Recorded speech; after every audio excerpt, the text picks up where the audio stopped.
Bonjour à tous. Donc, effectivement, j'ai résumé à peu près 2 ans de combat judiciaire sur cette feuille. J'ai 30 minutes d'intervention. Donc, l'idée est d'être synthétique un peu de ce que les avocats, en tout cas à travers mon cabinet, ont pu vivre, puisque je vais partir sur les premières mesures qui ont été prises le 14 mars 2020 jusqu'à les derniers faits de l'association Réinfo Liberté sur les campagnes d'affichage qui a eu lieu. Et je vais essayer de balayer un petit peu ces 2 années pour vous expliquer un petit peu comment la justice s'est rendue, comment nous avons vécu un petit peu ces différentes mesures à travers l'œil de l'avocat. Alors, je commence toujours mes articles juridiques et il n'y avait pas de raison que je commence cette intervention sans une citation. Il n'est point de bonheur sans liberté et il n'est point de liberté sans courage. Et c'est effectivement Périclès qui nous disait ça. C'est un philosophe grec du 5e siècle avant notre ère. Donc vous voyez que c'est toujours d'actualité. Effectivement, la liberté nécessite du courage. Donc bravo à tous d'être ici aujourd'hui. Je pense qu'effectivement, c'est le thème de la liberté qui nous rejoint tous.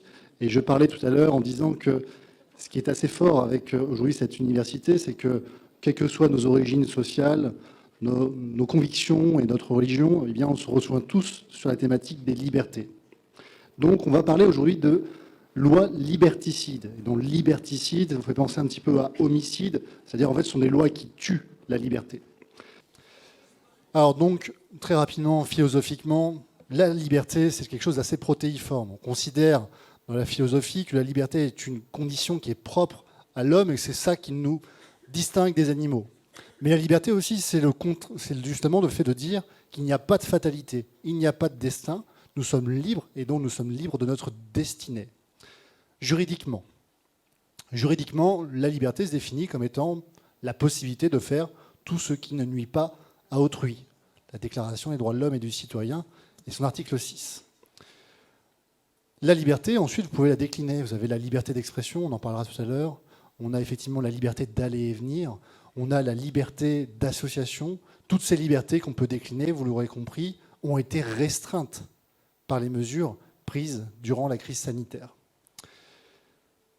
Historiquement, nous étions dans une démocratie libérale, c'est-à-dire que nous acceptions de déléguer notre souveraineté, notre pouvoir, pour que la liberté soit assurée.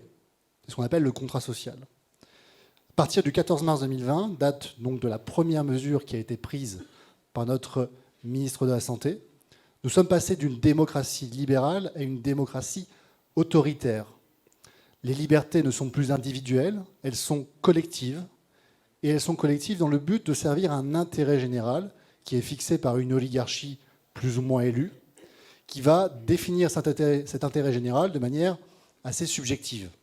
Donc il y a un risque, bien entendu, qu'on passe dans un régime qui soit autre qu'une démocratie. Pire encore, la liberté, qui était donc la condition essentielle d'une démocratie libérale, est devenue donc collective, et chacun va finalement accepter la restriction de sa propre liberté parce qu'il aura la certitude que cette restriction frappera de manière identique son prochain. C'est donc une dérive qui est très dangereuse. On va donc s'intéresser ici très rapidement à voir comment les lois liberticides ont modifié la gestion des crises. Alors tout d'abord, vous verrez que je le dirai très souvent, il y a 3 mécanismes qui ont été à l'œuvre. Tout d'abord, l'urgence, il faut aller vite. La peur qui effectivement fait tomber la rationalité. Et enfin et surtout, bien entendu, tout ce qui concerne la propagande qui a été mise en œuvre et qui a fait en sorte que vous ne puissiez pas avoir la possibilité de comprendre ce qui se passait. Alors, on revient sur une petite frise chronologique. 14 mars 2020, je vous l'ai dit, c'est donc le premier arrêté qui a été pris et qui a fermé l'ensemble des lieux de convivialité. La fermeture avait été décidée initialement pendant 1 mois. On a donc un ministre de la Santé, qui est donc un membre du gouvernement, qui va restreindre, pas dire restreindre, le monopole en matière de liberté publique.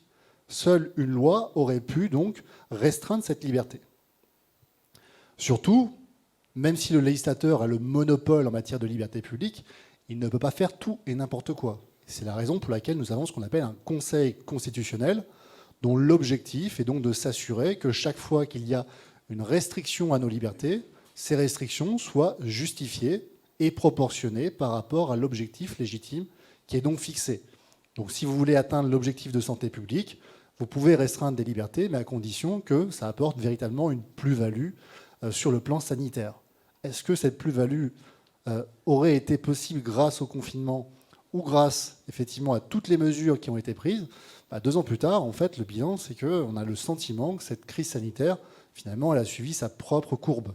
Quelles que soient les mesures que vous avez prises, il n'y a pas de démonstration scientifique que l'évolution de la pandémie aurait été ralentie, voire complètement annihilée par les mesures qui ont été prises. Urgence, 14 mars 2020, 16 mars 2020, on vous confine. 17 mars 2020, on vous explique qu'il y a le délit de non-confinement, 135 €, un dixième d'un SMIC, donc forcément, vous allez restreindre effectivement une grande partie de la liberté d'aller et venir de la population. 17 mars 2020, 23 mars 2020, première loi d'état d'urgence, et de manière quasiment discontinue, on va varier entre état d'urgence sanitaire, sortie d'état d'urgence sanitaire, état d'urgence sanitaire, etc., etc. La loi du 31 mai 2021 instaure un pass sanitaire. La loi du 5 août 2021 instaure une obligation vaccinale. Et on attendra donc la loi du 30 juillet 2022 pour sortir de cet état d'urgence sanitaire. Quand je dis sortir, en fait, c'est assez relatif, puisque l'obligation vaccinale continue de s'appliquer. Mais vous allez comprendre que pendant 2 ans, effectivement, on était dans un régime un peu particulier. Le point commun de ces lois sont les suivantes. Tout d'abord, il n'y a quasiment pas de débat à l'Assemblée, des débats très restreints, et l'opposition est plus une opposition de façade, c'est-à-dire qu'elle est opposée finalement aux modalités des restrictions, mais pas tant au principe des restrictions, ce qui est très problématique. Également, on donne des pouvoirs exorbitants au pouvoir exécutif. Alors pour ceux qui ont fait un peu de droit constitutionnel, le pouvoir exécutif est considéré comme étant le pouvoir qui, dans l'histoire de France, attente le plus aux libertés publiques. C'est la raison pour laquelle nous sommes dans des régimes parlementaires, c'est-à-dire que nos libertés sont garanties par le législateur, parce que justement, la tentation du pouvoir exécutif a toujours été de les restreindre. Et donc ici, on accorde des pouvoirs exorbitants au pouvoir exécutif. Et troisièmement, bien entendu, on va avoir des règles qui vont être totalement discrétionnaires, totalement décorrélées de la réalité, sous des pseudo, critères scientifiques. Sauf qu'on le sait, même si le conseil scientifique était la caution morale et scientifique du gouvernement, le conseil scientifique faisait ce que le gouvernement lui demandait de faire. Et il y a un exemple très concret, c'est que le 12 mars 2020, on identifie les personnes à risque et on dit, bon, il faut confiner plutôt ces personnes-là, parce que c'était plus raisonnable que de confiner l'intégralité de la population française. 14 mars 2020, le doigt sous la couture, le conseil scientifique fait ce que le gouvernement lui demande, à savoir, vous allez préconiser un confinement global de l'ensemble de la population. Donc, Delfrécy l'a dit il n'y a pas très longtemps, il a été finalement un petit peu le pion d'Emmanuel Macron, et donc on voit bien qu'on a des mesures scientifiques, pseudo-scientifiques, qui ont été prises en fonction des intérêts politiques du moment. Ça, c'était donc pour la condition d'urgence, et c'est toujours sur le fondement de l'urgence que ces mesures ont été prises. Très peu de débats, des débats très courts, très peu finalement d'opposition et des mesures qui sont discrétionnaires, complètement disproportionnées par rapport à ce qu'on connaissait habituellement. Habituellement, l'État a déjà pris des mesures qui nous impactaient tous. Effectivement, des mesures économiques, des mesures relatives à nos retraites. Mais jamais ils sont rentrés chez nous. Jamais ils n'ont pu impacter notre vie de tous les jours. Et là, ici, on le voit, effectivement, ils ont pu décider des lieux dans lesquels nous pouvions nous rendre, du travail que nous pouvions effectuer, et de toutes les injonctions du quotidien, puisque, on le verra juste après, ils sont rentrés chez vous, ils sont rentrés dans votre maison. Alors la confusion. Cette confusion, elle passe effectivement et elle est nécessaire pour faire passer ce genre de loi. Vous ne pouvez pas avoir une bonne crise sanitaire si vous n'entraînez pas des confusions très importantes. D'abord, la première question qu'on va se poser, c'est qu'est-ce qu'une crise sanitaire ? Voilà, donc personne n'a la réponse, et c'est normal puisque vous ne trouverez pas cette réponse. Le Code de la santé publique a tenté pendant un temps, alors la disposition a été supprimée par la loi du 30 juillet 2022, a tenté de définir ce qu'était une crise sanitaire. C'est un événement qui est suffisamment grave par son importance et sa gravité. Bon, bref, on fait ce qu'on veut. C'est des critères subjectifs, le gouvernement décide un petit peu comme il le sent, et finalement, est une crise sanitaire, ce que le pouvoir politique du moment estime comme étant une crise sanitaire. Nous voilà donc avancés. Et cette conception de la crise sanitaire, elle ne sort pas de mon esprit. C'est un avis du Conseil d'État du 20 décembre 2020 qui vous dit qu'il est important de ne pas trop définir ce qu'est une crise sanitaire parce qu'il faut laisser une marge de manœuvre au gouvernement. En d'autres termes, s'il se passe des événements suffisamment graves, il faut que le gouvernement puisse réagir. Ça part d'une bonne intention. Mais il est vrai que l'enfer est pavé de bonnes intentions. Donc, on ne sait pas ce qu'est une crise sanitaire et c'est en fait le problème. Parce qu'à partir du moment où on ne sait pas ce qu'est une crise sanitaire, on voit qu'on peut prendre tout et n'importe quoi pour lutter contre une crise sanitaire. La deuxième confusion, elle vient des médias. Alors pourquoi des médias? Parce que je vais vous donner 2-3 petits exemples qui vont vous permettre de comprendre. Là, je parle vraiment de mon expérience. Vous savez que mon cabinet a attaqué quasiment toutes les mesures qui sont passées entre le 14 mars 2020 et le 30 juillet 2022. Les dispositions d'ailleurs de la loi du 30 juillet sont attaquées. On est en train de faire des recours sur l'obligation vaccinale. Je referme la parenthèse. Donc mon cabinet a attaqué quasiment toutes les mesures qui ont été prises depuis l'instauration de cette démocratie autoritaire. Nous avons fait un recours très important au mois d'avril 2020, puisque nous avions sollicité devant le Conseil d'État la réouverture de tous les restaurants de France. Quel était l'enjeu? L'enjeu, déjà, c'est de dire qu'à l'avenir, les restaurateurs ne sont pas la variable d'ajustement d'une politique sanitaire. Quand on ferme les établissements de santé, forcément, à un moment donné, vos capacités hospitalières sont limitées. Ça ne revient pas à la population d'en assumer les conséquences de ces choix politiques désastreux.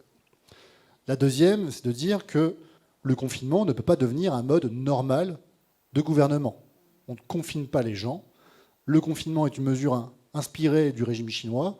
Aux dernières nouvelles, la Chine n'est quand même pas véritablement un modèle en matière de démocratie. Et même la Chine, quand elle confine une partie de la population. Elle ne confine jamais l'intégralité de son territoire. Donc vous voyez qu'on est allé encore plus loin que les Chinois. Quoi qu'il en soit, l'enjeu, c'est donc un enjeu de liberté. C'est un enjeu également de responsabilité, c'est-à-dire que nous savons que beaucoup de restaurateurs n'ont pas survécu au premier confinement et à l'ensemble des mesures qui ont été prises. Et donc l'idée derrière tout ça, c'était de dire cette mesure est illégale, cette illégalité nous a causé un préjudice, eh bien nous demandons à en être indemnisés. Donc un enjeu quand même assez important. Et pourtant, je pense qu'ici, personne n'a été au courant de ce recours que nous avons intenté en avril 2020. C'est normal parce que ce n'est pas l'information qui fait les médias, mais les médias qui font l'information. Et ils avaient estimé que cette information n'était pas forcément très intéressante. Donc vous n'en avez pas entendu parler. Et pourtant, eh bien, il y avait un véritable enjeu parce que c'était un enjeu d'indemnisation extrêmement important et un enjeu de liberté fondamentale.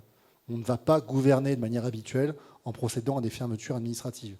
Et si c'est votre conception de la démocratie, c'est que ce n'est plus vraiment une démocratie. Deuxième élément, c'est que je l'ai dit, ce n'est pas l'information qui fait les médias, mais les médias qui font l'information. Mon cabinet a été un des premiers cabinets à contester le port du masque en extérieur. Alors pourquoi on l'a fait? En fait, c'est très simple. J'avais un client qui était parti en vacances en Algérie, qui m'a dit « Bon, oui, effectivement, maître, si vous me proposez cette action juridique, on va le faire. » J'avais envie de m'amuser un petit peu. Je trouvais que la thématique des libertés fondamentales était importante et que si on commençait à accepter tout et n'importe quoi, finalement, on ne savait pas jusqu'où ça allait aller. Donc, il était important, par principe, de contester cette mesure. J'ai envoyé ce recours et l'avis d'audience qui avait été donné à quelques médias locaux. Et ensuite, effectivement, ça a été comme une traînée de poudre. On est allé sur tous les plateaux télé pendant 2 semaines et on a parlé de ce fameux recours du port du masque en extérieur, initié par des dangereux complotistes à Montpellier. Voilà comment ça s'est passé. Voilà peut-être comment certains d'entre vous ont peut-être pu découvrir les activités de mon cabinet. Et c'est comme ça, d'ailleurs, que les premiers, finalement, résistants de Montpellier, que je salue, ont commencé, finalement, à s'organiser et à mettre en place un certain nombre d'actions juridiques. Nous avons contesté pendant quasiment une année l'ensemble des arrêtés qui avaient été pris par le préfet de l'Hérault qui visaient à imposer le port du masque. Donc, on voit que, finalement, sur des questions qui avaient peut-être un peu moins d'enjeux au niveau national, eh bien, la presse nous a ouvert les bras, à la fois pour nous discréditer nos actions et à la fois pour montrer, finalement, il se passait quand même certaines choses. Mais c'est dommage que cet engouement n'ait pas été porté pour les restaurateurs qui, je pense, avaient porté un combat qui avait un peu plus d'enjeux que le port du masque en extérieur, même si, encore une fois, ce sont 2 combats légitimes, 2 combats pour les libertés fondamentales. Le troisième, et c'est le plus important, vous vous rappelez de cette loi donc, de 6 à la maison? Ouais. La grand-mère qui doit manger sur la table de la cuisine. Bon. Petite anecdote. Je rentre pour les vacances de Noël en famille et j'explique à ma mère que Je rentre, je serai accompagné, et je commence à lui demander combien on sera. Et elle me dit, mais non, on ne peut pas être plus de 6. Là, je me dis, merde, les mecs sont rentrés chez moi. Parce que finalement, comme elle n'éteint pas la télé et qu'elle n'écoute que BFM TV, en fait, elle pense raisonnablement et de très bonne foi qu'effectivement, on ne peut véritablement pas être 6 à la maison. Et que pire, la police peut rentrer chez nous vérifier. Bon, petit cours de droit où je lui ai expliqué que le principe quand même dans une démocratie, c'était que justement la police ne pouvait pas rentrer chez nous sans notre autorisation et que par principe, cette loi du 6, une réunion de 6, c'est pas plus de 6, c'était une loi qui concernait l'espace public et les établissements recevant du public. Ce qui veut dire que lorsque vous êtes à votre domicile, vous pouvez recevoir 30 ou 40 personnes, vous ne commettez pas d'infraction. Et surtout, la police ne peut pas établir une contravention dans le domaine privé, d'une part si elle n'a pas été invitée à le faire, et d'autre part parce que la loi ne prévoit pas ce type d'infraction. Donc, ils sont rentrés chez nous. Et s'ils ont été capables, effectivement, d'aller influencer ma mère, imaginez le nombre de personnes qui ont légitimement cru qu'il ne pouvait pas être plus de 6 à la maison. Donc c'est ce qu'on appelle de la propagande, de la confusion, et c'est comme ça qu'ils rentrent chez vous. Les mêmes mécanismes sont à œuvre actuellement pour la crise énergétique. Vous savez qu'on est en train de parler de la police des températures. Donc il faut comprendre ces mécanismes, parce que si vous ne les comprenez pas, eh bien vous perdez le contrôle de votre vie. Donc la confusion, l'urgence, on va voir ensemble un petit peu ce qu'il en est. Comment on fait pour pérenniser une bonne crise sanitaire? Eh bien on fait en sorte de vous faire croire que ça a toujours existé, que ça a toujours été comme ça, qu'on n'a jamais géré les crises sanitaires autrement, et qu'à l'avenir, dans tous les cas, on ne gérera pas autrement une crise sanitaire. Plusieurs exemples sur cette question. On va parler de l'obligation vaccinale. L'obligation vaccinale, telle qu'on l'a conçue dans la loi du 5 août 2021, est une obligation vaccinale qui n'a jamais existé. Je m'explique. Il existe des obligations vaccinales. Lorsque, notamment, vous êtes soignant, vous savez que vous avez une obligation vaccinale qui est renforcée. Vous avez quelques vaccinations supplémentaires par rapport à la population générale. Et vous connaissez les règles du jeu dès le début, puisque, de toute façon, vous ne pouvez pas faire cette formation ni intégrer cette profession si vous ne vous soumettez pas en amont à cette vaccination. Donc les règles du jeu, elles ne changent pas en cours de route. La deuxième chose, c'est qu'en matière d'obligation vaccinale, il y a des professions pour lesquelles vous ne connaissez pas forcément les règles du jeu à l'avance. Je parle notamment des militaires qui, parfois, pour certaines OPEX, vont être amenés à se voir exiger des vaccinations supplémentaires.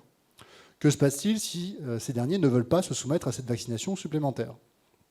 C'est très simple. Soit on les écarte du service, ils sont mutés, ils vont être affectés à des missions pour lesquelles eh bien, cette vaccination n'est pas exigée. Soit il n'est pas possible de les muter, et dans ce cas-là, deuxième solution, ils vont être licenciés pour inaptitude parce qu'ils ne sont plus aptes à remplir les missions pour lesquelles ils ont été engagés. Donc, comme je vous ai expliqué tout à l'heure que l'obligation vaccinale de la loi du 5 août 2021 est une obligation qui est complètement différente de celle qui existait auparavant, eh bien c'est parce que vous ne retrouverez jamais de suspension sans rémunération pour d'autres types de vaccinations. Et donc c'est en cela où effectivement c'est quelque chose qui est complètement dérogatoire du droit commun, complètement exorbitant. De vous faire croire que la suspension sans rémunération est une mesure normale, eh bien déjà c'est vous manipuler. Parce que non, on ne retrouve pas ce type de mesure pour d'autres obligations vaccinales.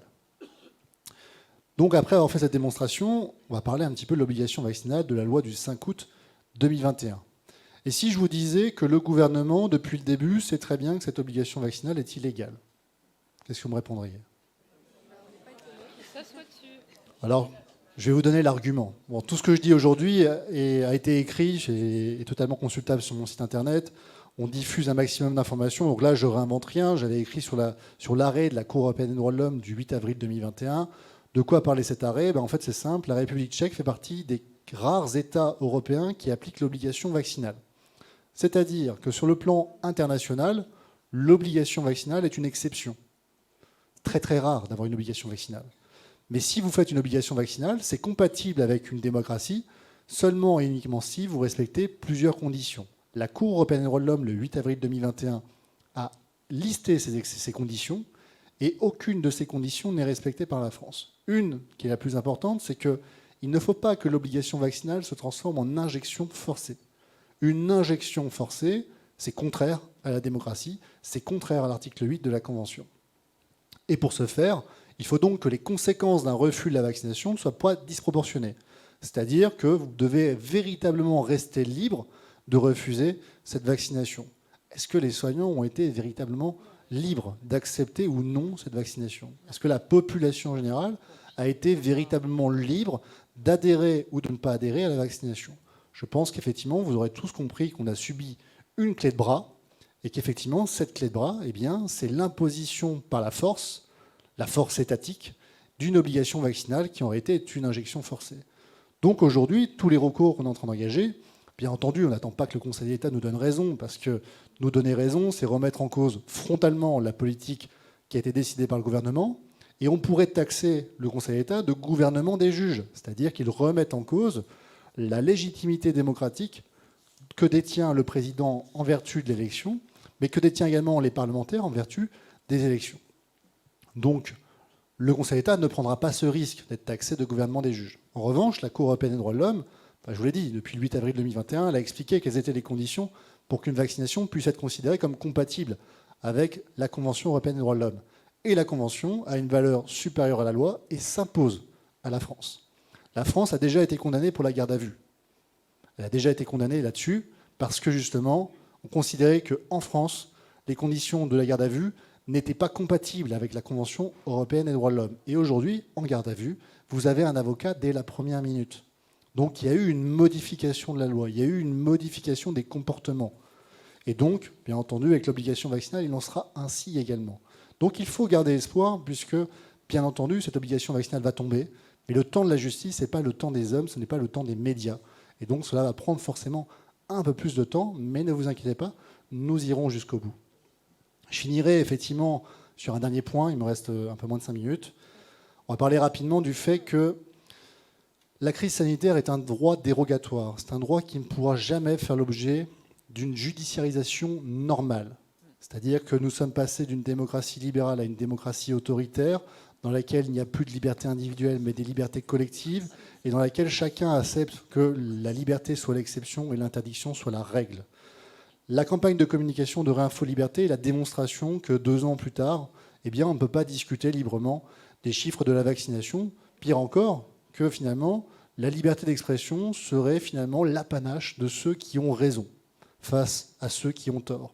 Mais la liberté d'expression, c'est pas ça. La liberté d'expression, en fait, on se fiche de savoir si des scientifiques ont bien calculé ou mal calculé les chiffres des effets secondaires de la vaccination. On s'en fiche. Par contre, ils doivent pouvoir participer à un débat d'intérêt général. Il faut que ceux, y compris ceux qui ont tort ou qui n'ont pas raison, regardez Sandrine Rousseau, elle a la parole, et pourtant elle en dit des conneries. Donc ça veut bien dire que la liberté d'expression doit pouvoir profiter à tout à chacun. Il faut donc que Réinfo Liberté puisse participer à ce débat d'intérêt général, parce que c'est ça la liberté d'expression. La liberté d'expression, ce n'est pas uniquement des gens qui adhèrent au discours officiel, et la liberté d'expression s'oppose à ce qu'il y ait justement des vérités officielles, des vérités avec un grand V. Donc on le voit aujourd'hui, 2 ans plus tard, eh bien, le Covid ne fait toujours pas l'objet d'un traitement identique à ce qu'il devrait faire, c'est-à-dire que la liberté devrait être la règle, l'interdiction devrait être l'exception. Et aujourd'hui, on est en train de vous parler de passe énergétique. On est en train de vous parler de monkeypox, où effectivement, nous avons des vaccins en phase 2 qui sont actuellement injectés directement sur des personnes qui se soumettent à cette vaccination et qui ne sont pas forcément informées du fait qu'ils sont en pleine expérimentation. Donc, la crainte de ces lois liberticides, c'est que ces lois liberticides deviennent la règle et deviennent une nouvelle manière de gérer les crises. Et c'est le sentiment qu'on a aujourd'hui, et c'est la raison pour laquelle je fais cette intervention devant vous, c'est-à-dire que ce que nous vivons n'est pas normal. Ce que nous vivons n'est pas juste, et ce que nous vivons n'est pas légal. Si un jour quelqu'un tente de vous faire croire que vous vous trompez, sachez qu'effectivement, nous avons 150 ans de recul pour vous dire que ce que nous vivons actuellement n'est pas normal. Et pour que la justice triomphe, que la liberté triomphe, il faut du courage. Et j'en reviens ainsi à ce que je disais au tout début, à savoir qu'il n'est point de bonheur sans liberté et il n'est point de liberté sans courage. Merci à tous.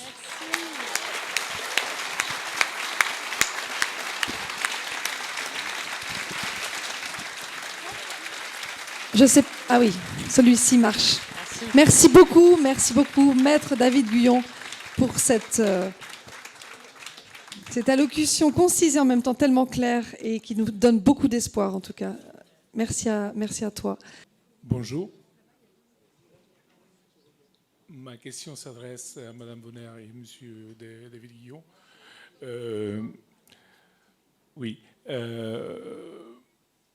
Après tout ce que vous avez décrit sur le plan politique et sur le plan judiciaire, ma question c'est, est-ce qu'il y a encore une instance politique ou juridique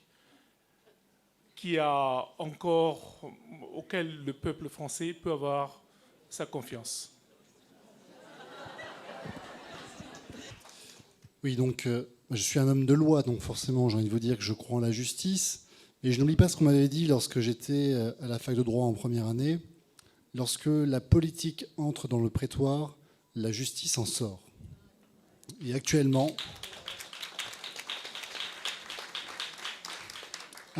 effectivement, la justice dysfonctionne. Si on appliquait correctement les règles de droit, la plupart des mesures que nous avons subies depuis 2 ans auraient normalement dû sauter. Mais je ne perds pas espoir qu'avec le temps, effectivement, lorsque la politique changera, eh bien, la justice sera rendue. Je rejoins ce que je disais tout à l'heure. La justice, malheureusement, prendra peut-être plus de temps que la vie des hommes. Voilà.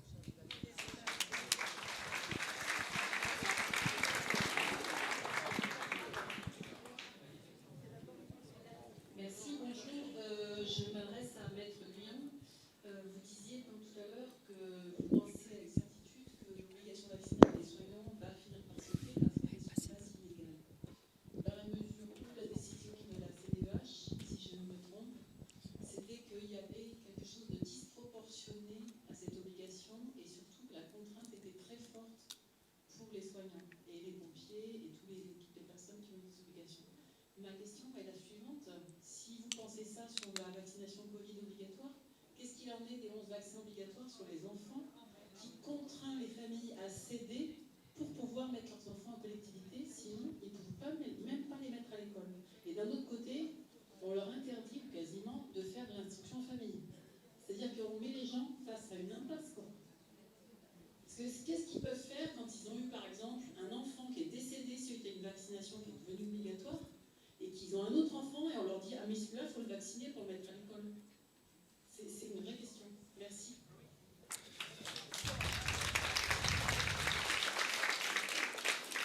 Donc, merci d'avoir posé cette question. Donc, effectivement, moi, je reste persuadé que nous avons raison, mais nous avons raison trop tôt. C'est-à-dire que la Cour européenne des droits de l'homme a donné sa position. C'est assez conforme également à ce que le Conseil d'État et le Conseil constitutionnel avaient déjà décidé, c'est-à-dire qu'il y existe des vaccinations obligatoires, mais par principe, elles ne doivent pas être disproportionnées et elles doivent remplir un certain nombre de conditions que la vaccination de la Covid-19 ne remplit pas. Donc, je pense qu'on a raison et on verra bien si le temps me donne raison, mais je pense qu'il n'y a pas trop de difficultés là-dessus puisque justement, la Cour européenne s'était prononcée très récemment. Sur les autres vaccinations, c'est la même position, c'est-à-dire qu'il faut regarder quelle est la pression qui est exercée.